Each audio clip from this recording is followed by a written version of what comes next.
Welcome back to Orange Hat Reviews, everyone. Hope you're all having a wonderful day or evening. I know that there will be some Aussies possibly in the chat. So, before I get started with this mystery review, episode 23, I do want to give a big shout out to my brother, whose birthday it is today. So, happy birthday to my brother. He is 40 years old today. So, yeah, happy Hawaii 4-0. Love you, brother. Anyway, so mystery review episode 23. This one is from a 1986 movie, and the hints that I gave out, I will fully admit that I got the first hint in error, because back when I saw the movie a few years ago, I had the captions on, and it said feeding start. How you doing, Riot and Metalong? Not much, just getting my reviews going. And wish my brother happy birthday. Thank you, Riot Kitty. So, yes, it was actually eating start. Now that I got, and the second hint was ugly, meaning if anybody knows this movie, you actually have to break that word into two. Ugg and Lee, because it's actually two names. Now, the third bonus hint was 80s, to let you know that it took place in the 80s, and the final hint that I gave an hour ahead of the stream was Power of the Night.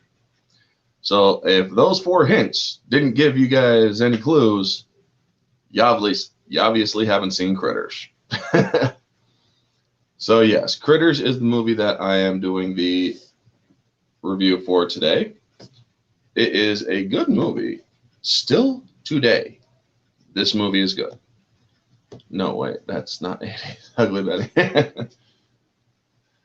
So yes, a 1986 movie, Critters stars Scott Grimes, Don Opper.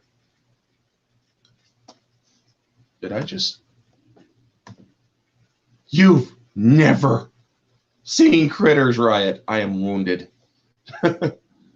Anyway, and Jade, Shadow, great to see you. It's been a while since I've seen you. Yeah, and you'll be lurking. Okay, okie dokie. Same here. I was just a kid. Well, I was lucky to get all four movies on a DVD, but then I let somebody borrow it, and, well, it never came back. So I will be getting the Critters pack online next month, or not online, but in hard copy next month on Blu-ray. But yeah, I have heard of it, just haven't seen it in a while. That's fine. But yes, it takes place in a small town called Grover's Bend. It also takes place out in space, because that's how the beginning. But yes, Scott Grimes, Don Keith Opper, Terrence Mann, D. Wallace Stone, Billy Zane, Billy Greenbush. These are the top, or also Nadine Vandervelde, are the main characters, or the main people in this movie. And this movie is basically about really aggressive and ravenous creatures from outer space that escape. They're also very mischievous as well. I've never heard of it. Kind of was negative 14 age. It's okay, right? But anyway, it was directed by Stephen Herrick, and it was filmed in Valencia, California. However, it takes place in a small town called Grover's Bend. Now,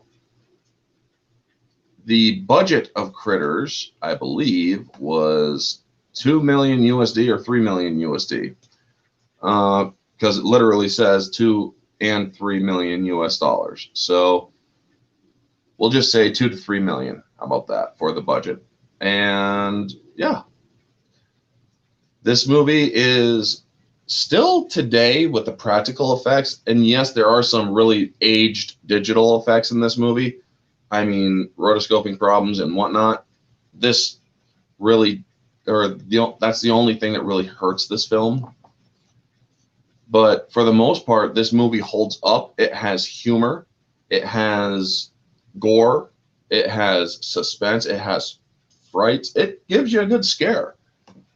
Now, the movie starts out in space, as I said, and it starts off on a prison or with a prison escape from prison asteroid sector 17 is how they label it. The bounty hunters look cool. Exactly. Yes, they do. And good to see you, Liquid Blake. Always a pleasure to see you in here. And oops, there we go. And there we go. So yes, the practical makeup effects as well. And Fuch Norris, good to see you. How you doing? We're doing Critters today, and he gives a peace sign. Good to see you. So, yes, they have great prosthetic and outfits that the alien people wear to let them know that this is in outer space. And the critters, or the Krites as they call them, are staging an escape. There was originally 10, but there were 8 because they were eating too much food, so they had to kill 2 of them to lessen the burden on the food supply. So then they escape, and these things are pretty smart. These critters are known to be extremely smart as well, but they're mostly guided by the basic instinct of ravenous hunger. And also, they can't help being mischievous. So, this movie also takes place on Earth because, well, what's good at a horror movie if it's not seen on Earth, you know? Now, the bounty hunters' names are Ugg and Lee, and they're brought in after the critters escape from the prison. After the nice little intergalactic opening, we are put on Earth to introduce the Brown family. It's a simple, happy family. You got Billy Green Bush as the father, Dee Wallace Stone as the mother. Billy Green Bush plays Jay Brown. Dee Wallace Stone plays Helen Brown. Scott Grimes is younger in this one compared to the second one, where he's pretty much 18 at the time, I think. And his name, or he's Bradley, and Nadine Vanderveld is April Brown. This movie also has Don Keith Hopper as Charlie. Everybody knows Charlie from the Critters movie. Basically, Gremlins in space. Yeah, but even it turned out that Gremlins had an extraterrestrial background, which is pretty freaking weird if you ask me. I would have liked it if they had kept it in a more earthbound mythology, like it was an endangered species or something. But yeah, now the movie does have a nice little part where Bradley, he's putting a thermometer under a hot water to try to get out of school because he's got a test today or that day, and he has a thermometer in his mouth, and they're like, 106, nice try, you're going to school. Very underrated movie. I saw the sequel at the theater. Yeah, Critters 2, I saw that at the theater as well, and I friggin' absolutely loved it. I mean, these movies are very underrated.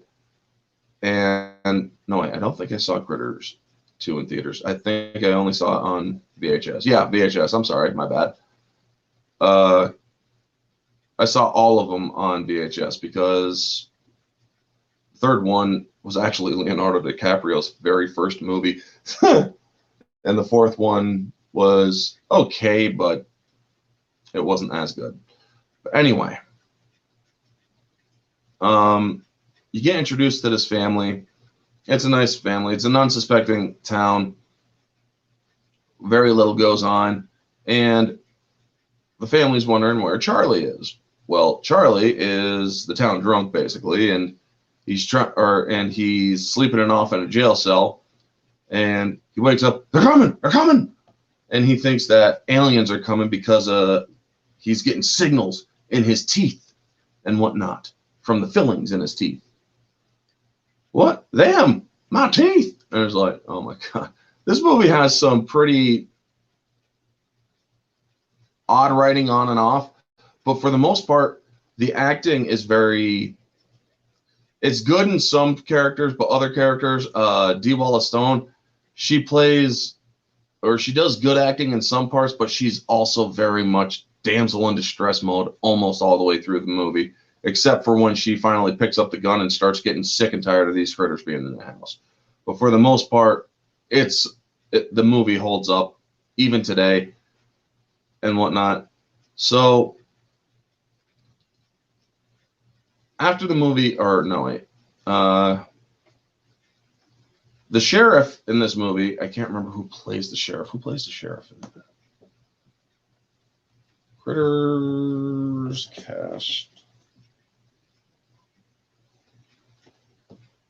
Let's see here.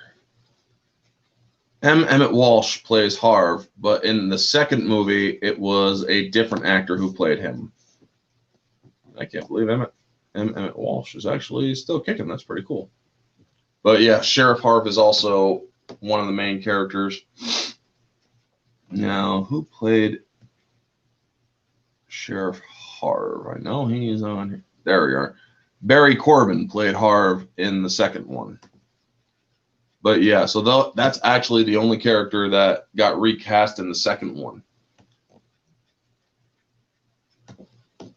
But anyway, so you also get introduced to Lynn Shay, who plays Sally, the secretary. Lynn Shay has been all throughout horror movies and other movies as well. I mean, the woman is just, holy crap. Let me look up Lynn Shay. Yeah, American film actress. Let's go to her filmography because she has been everywhere. She also has just one of those faces that is just very recognizable. And in this movie, she simply plays just a secretary at the police station for dispatch, and she just really hates her job, basically. She's like, I want to go home and whatnot. So, yes, she's been known to do so many freaking horror movies. Insidious, yup, she was in the Insidious movies. I mean, pretty much she is like a horror queen herself. I mean, holy crap, The Black Room, All About Money. I mean, yeah, she does do she did branch out. She was in the Ouija movie, Origin of Evil. She's good for sure. 2001 Maniacs, yeah. Great in Insidious franchise. Yep. Orange Hat. Good to see you, Nobody Geeks. And yes, I saw that. And I mean, yeah, throughout the years, she has done all sorts of different movies, both freaking horror and other. And oh my God, this woman just keeps on doing movies like, she's like doing like 4 movies or a year. Well, except for 2009, she had like 6 movies that year. Holy crap. 2007, 1, 2, 3, 4, 5, 6, 7 movie. She just pounds out movies. 1, 2, 3, 4, 8, 9, 10. 10 movies in freaking 2006. Lynn Shay should have been the freaking lead in this freaking movie. Jesus. I mean, literally, she's probably done like close to like 7 or not 700. I wouldn't say 700. That would be kind of stupid. She's probably done a good like 200 movies, I'm willing to bet. My God, this woman just pounds them out. But yeah, Critters. Then she was in Critters 2. Was she in Critters? No, she wasn't in Critters 3. But yeah, New Nightmare, The Nurse with the Pills. Yep, Wes Craven's New Nightmare. I mean, she's just been all around the horror scene.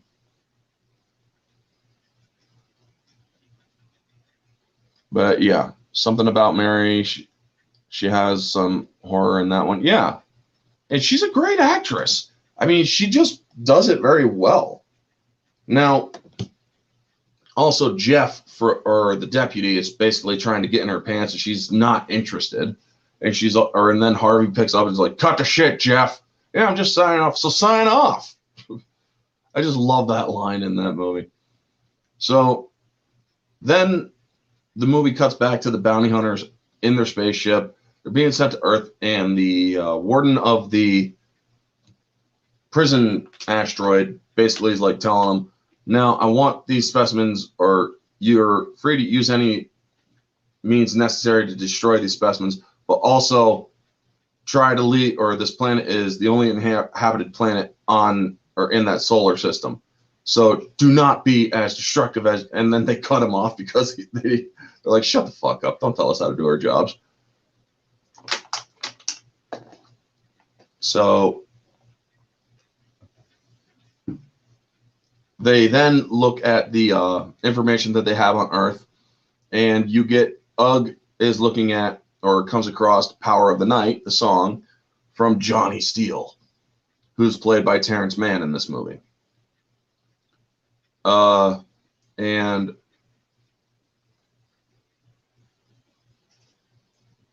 what are you, Christmas? What are you? Die Hard, 1, 2, Home Alone, 1, 2, Gremlins. This is how I bring in the holidays. Nobody Geeks, my favorite Christmas movie. I don't have one. Honestly, I don't think about that much, or that stuff much. However,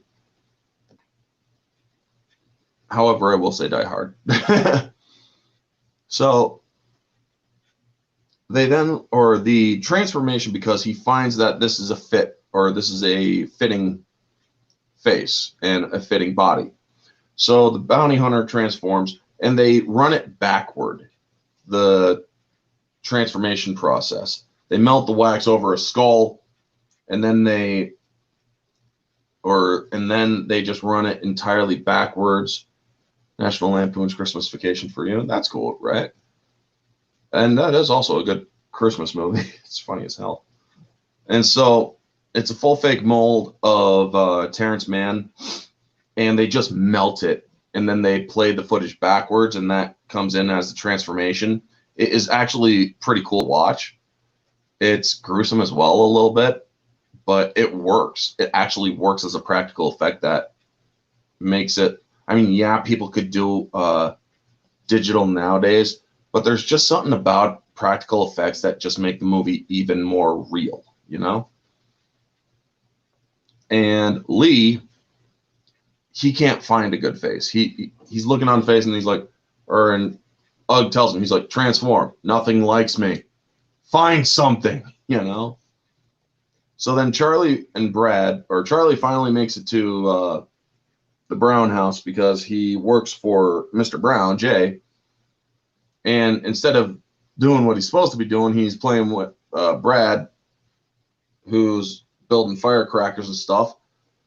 And the size of the firecrackers that I'm telling you, folks, the firecrackers play a role in this movie, and holy crap, you are going to see some firecrackers that are a little too big for their buck. I mean, holy crap. I'll get to it when that moment arrives. But yeah, while they're going through firecrackers, and the father's like, Brad, put those things away. And Charlie, I'm waiting on that carburetor and whatnot, because he's trying to fix a truck.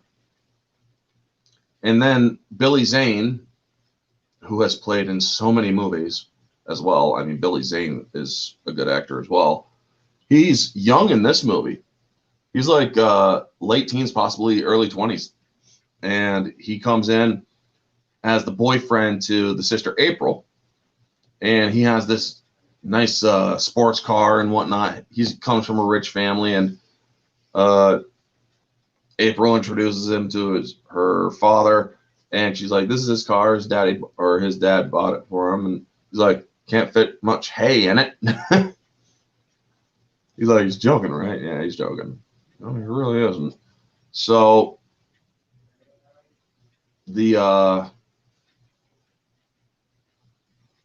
also Billy Zane, while he does play a boyfriend, he's not too bright. The dude is, or just gives off he's the idiot boyfriend, so to speak. I went back to see what you said. I really thought you were going to talk about Earth Girls Are Easy. No, I did not do hints well. Billy Zane before he turned into Emotep. That wasn't Billy Zane from The Mummy in real life. That wasn't Billy Zane. Billy Zane did not play Emotep. That was a different guy, actually. Who played Emotep?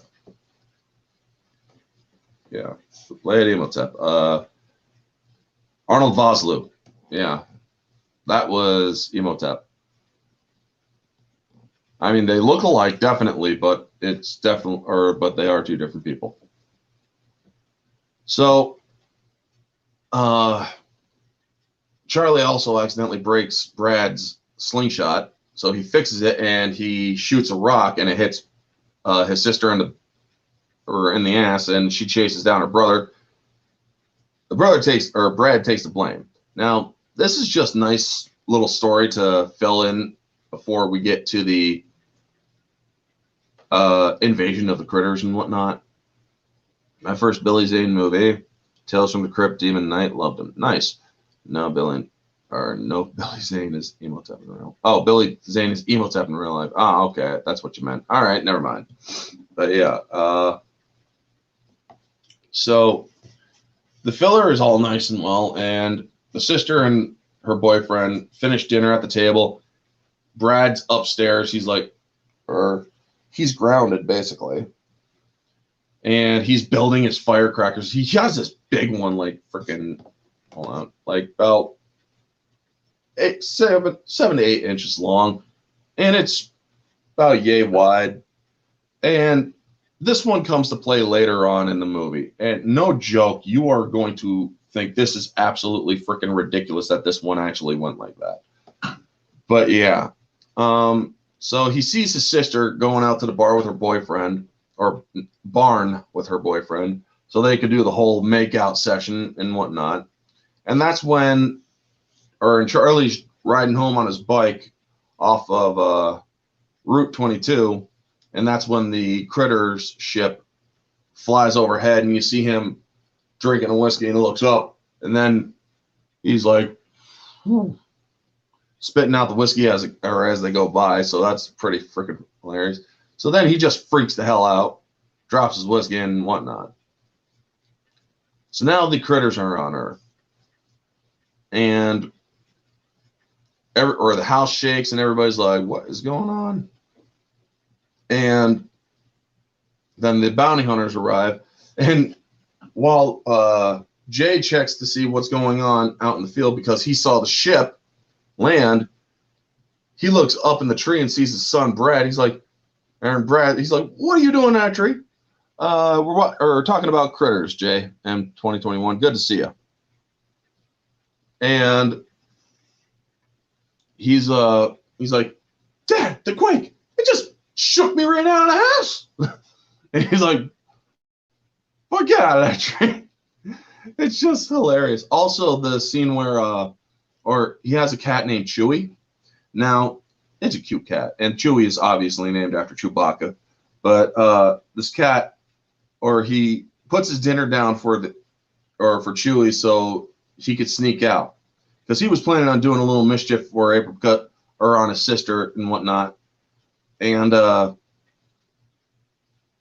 well, things go differently. But when he sits down, he's like, "Here you go, Chewie," and you hear the cat meowing, but the cat's in shot, face not moving. It's not actually meowing.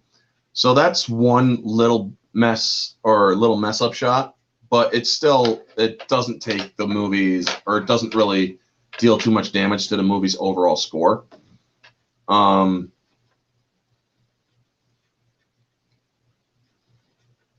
The arrival, oh yeah, also while April is in the barn with her boyfriend, they're making out. The earth moved already. She's like, "The earth moved," and he's like, "Already?" So for those of you who don't know, it's basically it's code for sex and for climax and sex and whatnot. Jay and Brad go to investigate the arrival of the ship, and they find one of the herd, or the cow herd nearby, and it's the bull, and it's just been eaten or ripped to shreds. And it's like, holy crap. And you also hear the critters talking in this movie, and they just sound like a drunk Donald Duck.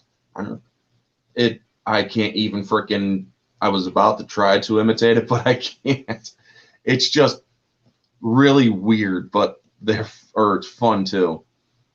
Now, then you see the deputy, Jeff, the idiot Jeff, who's trying to get into Sally's pants still, talking about how he would like to go out for donuts, coffee, and whatnot. And she's like, no.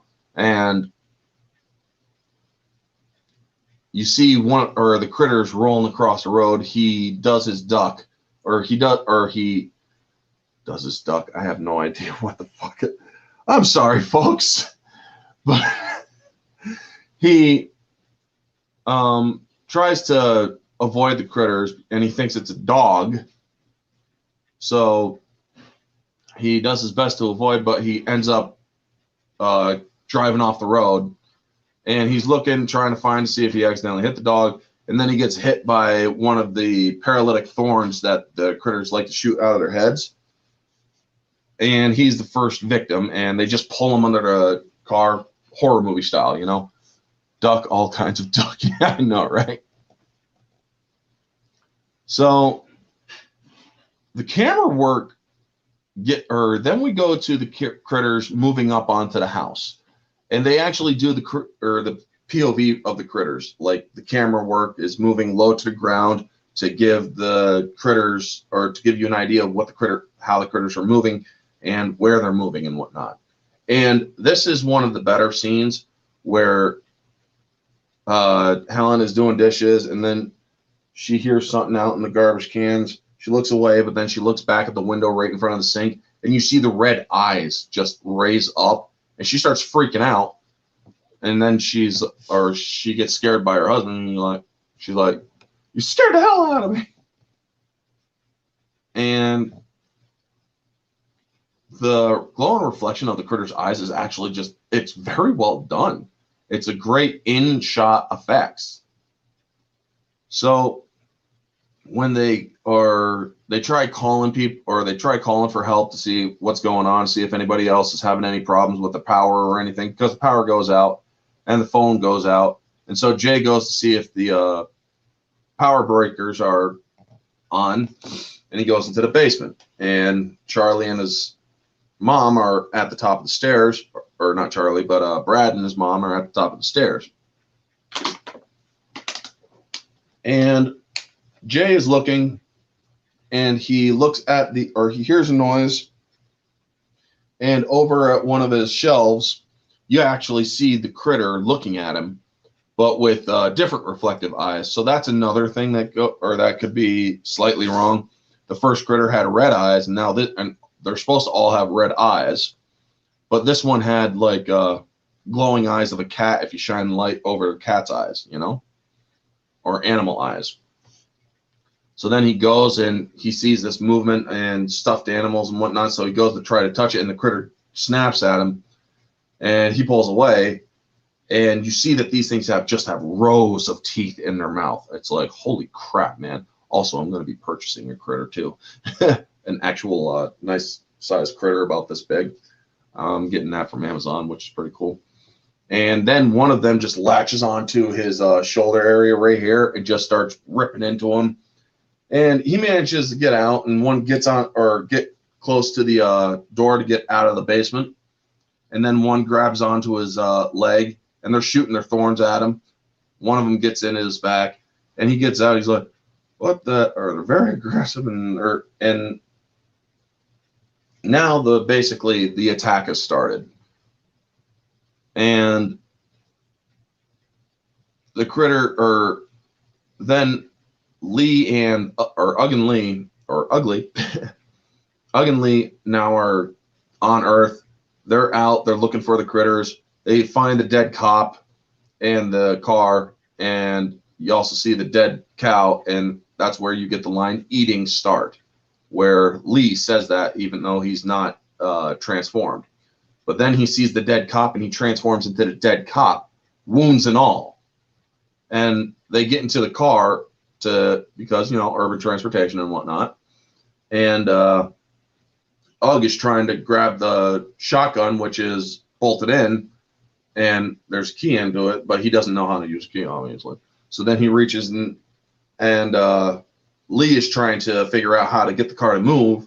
And then as he gets it going, Ugg pulls the trigger on the shotgun, pulling the front off the fucking shotgun, or front off the damn truck, or the car.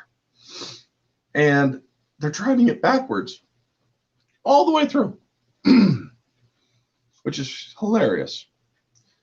Then they we cut to the barn where they're still making out, and their stereo starts fizzing. And so Billy Zane reaches up. He's like, don't worry, I'll get it. And they're still making out, and he reaches out like this. And that's where one of the critters bites off his fingers. The sister's freaking out, and she grabs a pitchfork as another critter comes in. And she goes to swing at the pitchfork, or with the pitchfork, to try to stab the thing. And it just bites the damn pitchfork right off and just tosses it and chips off some of the wood as well. And it's like, holy shit, man.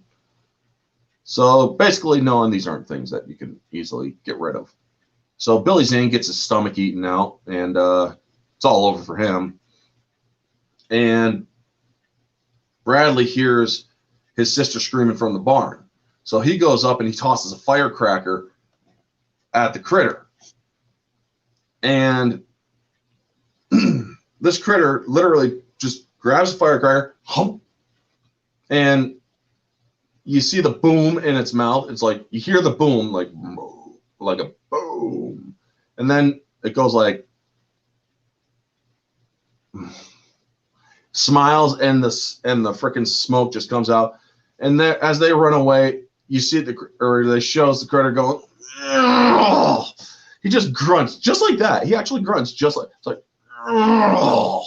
It just falls over dead. I'm like, that is just so, what are those stomachs made of? It was just such a wonder. It's one of the funnier shots of the critters. So they then get into the house, and they barricade the door and whatnot. And Charlie arrives at the police station. Call Harv. Call the army. They're here. She's like, what do you mean? What do I mean? Them. My teeth. And he's like, where's Harv? Probably at the bowling alley. I'll go get him. You call the army. And so then we get cut to a church where the pastor is talking with several of his flock, and they hear the screeching tires of the bounty hunter's cop car, and they're like, obviously some of our citizens are. And then you see the facade of the entire church, or front of the church, just cave. Definitely a fake, or it's a fake front of the church and whatnot. And it's like, or the freaking pastor is just scared out of his mind. He just crouches behind his altar and whatnot. And the bounty hunters come in with their weapons. We're here for the Krites. Like, anybody knows what the hell they're talking about. And so the preacher then Lee then transforms into the preacher. He's trying to find a right face for him, And one of the women who was playing the organ falls a little bit on the organ, freaking Lee out.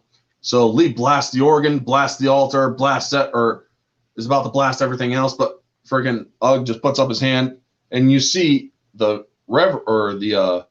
pastor, or the reverend, or Lee as the reverend, and he's like just ready to just blow the hell out of everything else, So now the Brown family's gonna try to make a getaway to their truck, and when they get out, they accidentally the floor lock bolt accidentally bolts. So now they're stuck out of their house, and they're going to the truck, and they see that the inside of their truck has just been torn to shreds and ripped up and all that. And they're like, what the hell are these things? And you see that one of them starts getting bigger, or one of them is actually bigger, and because they go to the other car, Steve's car, Billy Zane's, and you see the bit or one of the bigger ones, and it's like, "Rah!"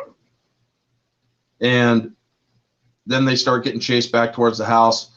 They close the gate and lock it, and one of them punches through, and the father has a double-barrel shotgun. So he shoots at one, misses, and shoots again, misses. And so he's trying to load up, but another critter gets on his or on the shoulder that just got ripped into earlier. And so his wife grabs the gun, smacks the critter off, and she's like, or she shoots. You see the women freaking out as they're trying to load the gun and whatnot. And then they get out or get into the house. And you see the critters talking to each other. They got weapons. So what? And then you see the wife level the gun out the door a little bit, or crack in the door, and shoot one of them. And the other one's like, fuck! And just runs off. It is freaking hilarious. It's like, fuck! And it just runs. I'm like, oh, damn. It's hilarious, folks. This movie is a horror movie, but it's also a freaking comedy movie, and it works so well. And so then we get to the scene of the bowling alley where Charlie was looking for Harv. He's like, I don't want another drink, man. I want to see Harv. He's like, I'm going to leave the bottle and just leave me alone, man. And because he's telling them that aliens are here. And you know what? Wonder how much inspiration they took from this for Sonic the Hedgehog on Sega in 1991. I'm willing to bet that there was some inspiration, especially in Critters 2 and 3, because one of them really spins really quick and then just zips. And I think it was 3. So yeah, Sonic the Hedgehog, I'm willing to bet that there was some that there was actually some inspiration for Sonic the Hedgehog. And if they say no, I'd call them a liar. And so the bounty hunters arrive at the bowling alley. People are like, what the hell? And Ugg is down by the lanes. He sees one of the ball. He holds up the ball, looks down the lane, sees the pins. He's like, he just throws the ball, and it destroys the pins. Like, holy shit, what kind of team is he on? And whatnot. So then they get back into the bar because they hear gunshots and whatnot. So they think it's battle. So they get back to the bar, and they see the barman say to one of the pool players, keep your shirt on, asshole. And Lee then looks at Charlie and starts transforming into him. And while the barman is like, where are you guys wanting? And he's laughing at him. And then he's like, Ugg tells him, we want the Krites. And he's like, what is that, new team? So he grabs him, the Krites. Hey, man, I don't know what you're talking about. So then he lets him down, and they hear more shooting. And then Lee, which now looks like Charlie, shoots the TV behind and then shoots other areas, just as the bartender grabs a baseball bat and smacks Ugg in the head, which does nothing. I mean, it's a chaotic scene, but it still works because you got to see it for yourself. It actually is a pretty good scene. So then they end up leaving the town, or the bowling alley. And the Browns are stuck in their house as the critters are starting to get in. One is trying to get in through the flue, or through the chimney, so they have to close the flue. And one of them then gets in through a window and shoots Helen, the mother, with one of their darts. And so they pull that out, and they start getting her upstairs. And Brad grabs the shotgun and is pointing at one of the critters, which is eating its way through the couch as they flip the couch over to try to keep some distance, you know? Not that that would do anything, but the critters just ate through the couch like really quick. And so then he's about to shoot, but then he slips on something and shoots the fan or the top of the fan, like this one here, and it comes down, smacks that critter, kind of knocking it out. And you kind of hear like a yelping dog, which was pretty funny. So now they're stuck in the upstairs, and one of them throws a lamp or a fire lamp at the critters as they get to the top of the stairs, and you see one critter or get lit up a little bit near the fire, and you see his friend going like, nah! And so the critter just jumps into the toilet and hearing, like it's very happy to be out of the fire, you know? I mean, they're just freaking hilarious. And the score for this movie is actually very good too. The score gives you the right suspense moments, the right scare moments, and the right or funny moments, especially when they show the critters just wrecking the house and whatnot. And then we get to the cop, or Sally is calling Harv, saying that there's been shots fired at the Browns house, or the Browns house, and somebody shot up the church, somebody shot up the Bolorama Lanes, and Harv is still sleeping. He's in his underwear, or he's in his PJs and whatnot. He's like, just give me 10 minutes and I'll check out this and that and whatnot. So he heads over to the church, and everybody's telling him that they are a stranger, and then somebody else shot up the place, and then they ended up going to the Bolorama Lanes, and that it was Charlie who shot up the Bolorama Lanes. I was like, what the heck? Sorry, folks, the camera was moving. So then we get back to the house, and Brad decides to go out to try to get help, get his bike and ride like hell, you know? And so he gets out, he sneaks out, he sees, as he gets to his bike, he sees one of the bigger critters looking at him like, hey there, and then just pushes his bike over. So that's out of the question. So Brad just books it and into the barn, where then he looks through a hole in one of the wood, and he sees that one of the critters just grew to a massive size, human size critter and whatnot. And so then he runs out, and the critters start wrecking the house. And the score, you see one of the critters looking at an ET doll. He's like, who are you? And then he starts smacking it with his face and whatnot, because ET's not talking back. So then he just rips off ET's head and just starts ripping into it and whatnot. They got into the fish tank, eating all the fish. They're eating everything in the house and whatnot. It's just fun, or music to playing with it, and it's like, holy crap, dude, it's just really good. So Charlie's following the bounty hunters in the cop car, and Brad finally finds the bounty hunters. The bounty hunters stop, and he gets into the car. He's like,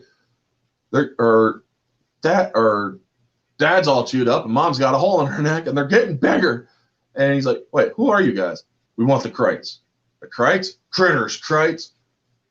And he's like, okay, you help me, I'll help you. And he's like, hit it. And they're like, where? My house. Hit it. And Lee is getting ready. He's like, where? Charlie, you know where my house is. And so they're like, okay. So they end up arriving at the house just as the big critter gets up on the roof, and they're and the other critters are tearing through Brad's room.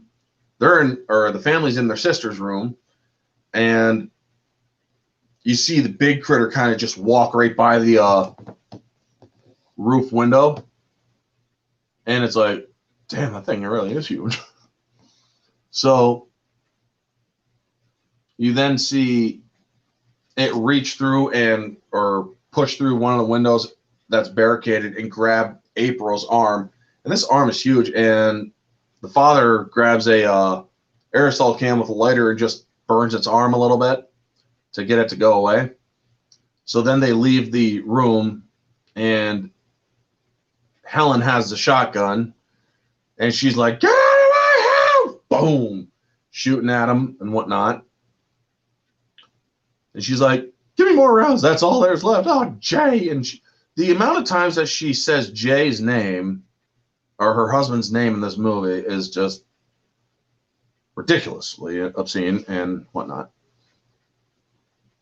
So we then get the arrival of the bounty hunters, and the critters are like, "Nope, we're out." So they run from them, and then Harvey arrives, and he sees one of the critters going down the stairs, and he starts firing at it. So Lee goes down, and he's still imitating Charlie, and he's like, "Charlie, what are you doing here? And is that a cannon and whatnot?" He's like, because Harvey also has the family out of the house so that the bounty hunters can clean house, you know? So the bounty hunters Brad goes into the house while the bounty hunters are there, and he's looking for his cat because he hears his cat meowing. And then you see the big critter going after him, and then it busts out the window. Also, during the scene where the guys or bounty hunters cleaning the house, you see the one in the toilet looking out, and you hear Charlie, "Watch it!" And then it looks, and it closes the toilet seat and is trying to get down into the toilet, trying to get away from the bounty hunters. So the bounty hunter extends its cannon and just blows the shit out of the toilet. It's like, excessive? Much? I mean, this movie is truly fun. And you hear them laughing and whatnot. I mean, these things are just freaking hilarious. So then you hear the family screaming because the big critters grabbed April for a snack on the way because they're getting the hell off of Earth because the bounty hunters are there. And you see the human dragging it, but it's in a critter's suit. And the other two small critters are hanging on April while they get back to the ship. So Charlie goes to save the day. I mean, the mom's useless. The father's chewed up. The frickin' sheriff is scared out of his mind. And the bounty hunters are still cleaning up the critters in the house. And so Charlie then runs in, or Brad then runs into Charlie. Sorry, I was probably saying that, or Charlie, but Charlie and Brad, yeah, I'm sorry. I screwed them up again. So then they get to the ship, and they're like, "What the hell is that?" And he's like, "What? All right, what's it going to do with April?" "It's going to kill her. Kill her. Okay. Kill her." And he's like, "Don't worry. I'll call you if I need you. Just stay out here." So then Brad gets in, saves his daughter, or saves his sister, and lights up the big one that I was telling you about earlier, or getting ready to light up the big one, but the big critter finds him and is trying to get to him. So then his sister gets out of the ship, and with the help of Charlie, and Brad gets out, and you see the door close on the critter, but the critter hits the open or button, and it starts opening again. So then they slip out, and Charlie, with his whiskey, he's like, "Give me your fire." He tucks a bit of a ripped shirt in, and the Molotov cocktail that saves Earth, folks. No joke. "Just coming by to say hi, so hey, Raging Rhino, thank you for stopping in, bub." Fire in the cracker. So, yeah, thank you for stopping in, dude. Good to see you here. And fire in the cracker. So, yeah, the big firecracker is in the ship still. And then Charlie tosses in his little makeshift Molotov cocktail, which lights up the fuse as the ship takes off. And they literally stop above the house and shoot the house, blowing the house up while everybody is safely away from the house. And you hear them laughing about it. You hear the critters going, And then they see the firecrackers lit up, and they're like, uh-oh. And the ship blows up. A firecracker blows up a freaking spaceship. A firecracker about 7 inches long, about an inch wide, somehow contains enough TNT to blow up a spaceship. Imagine that. I mean, just try getting it in here for a second, folks. It's hilarious. And it's like, how does that happen? But it is funnier than hell. So then the next day comes, and or before the next day comes, the bounty hunter's taken off, and he's like, and Brad thanks them, and so Ugg gives him a communicator and says, "Call me." And the family is all distraught because the house got blown up, and the police are arriving and whatnot. And so then Brad sees the communicator beeping, so he pushes the beeping button, and for some reason, the entire house just rebuilds itself. Makes no sense, but it rebuilds itself. And they do that in backwards footage to show the house reconstructing and whatnot. And I'm like, you know what? At this point, I'm done questioning things.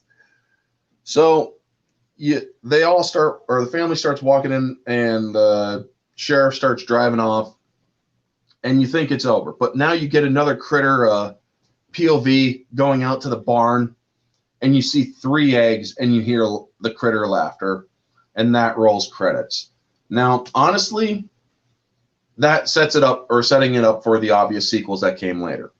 So, getting to scoring, the score for Critters, objectively, this movie is about 6.5 to 7 out of 10. There are problems with it, bad special effects and whatnot. I mean, the CGI just doesn't hold up today.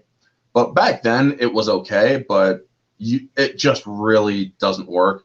Everything else, or you have some writing issues here and there, but you also have acting issues. I mean, Dee Wallace Stone, she's basically just a hysterical woman during most of the stuff, or during most of the movie, but she also does have her own moment, you know.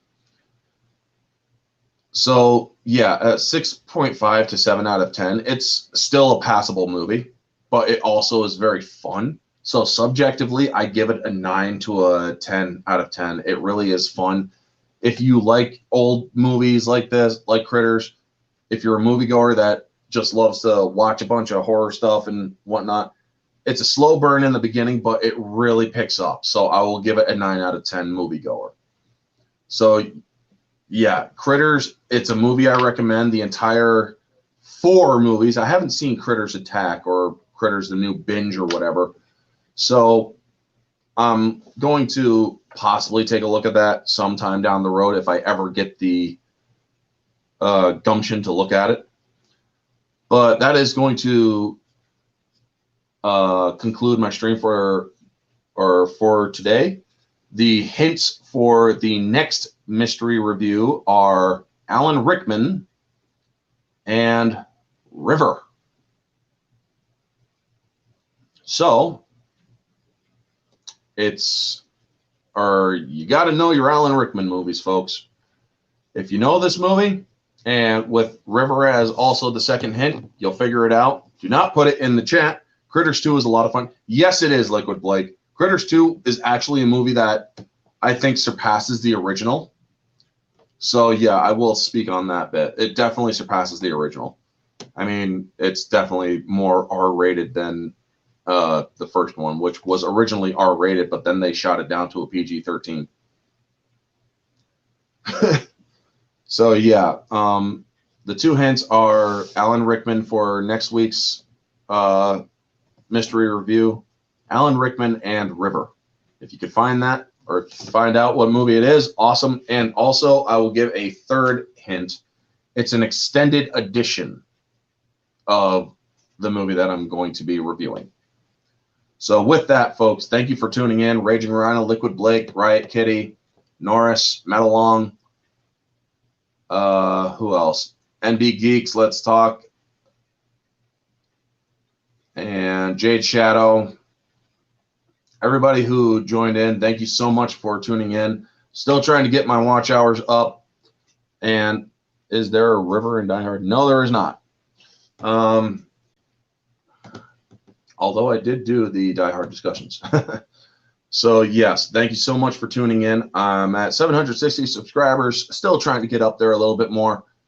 Hopefully, I'll be at 800 by the end of the year. That's my goal, 800 by the end of the year. So if you can help me out with that, that would be awesome. I mean, I don't expect to make 1,000 by the end of the year. That's just not possible.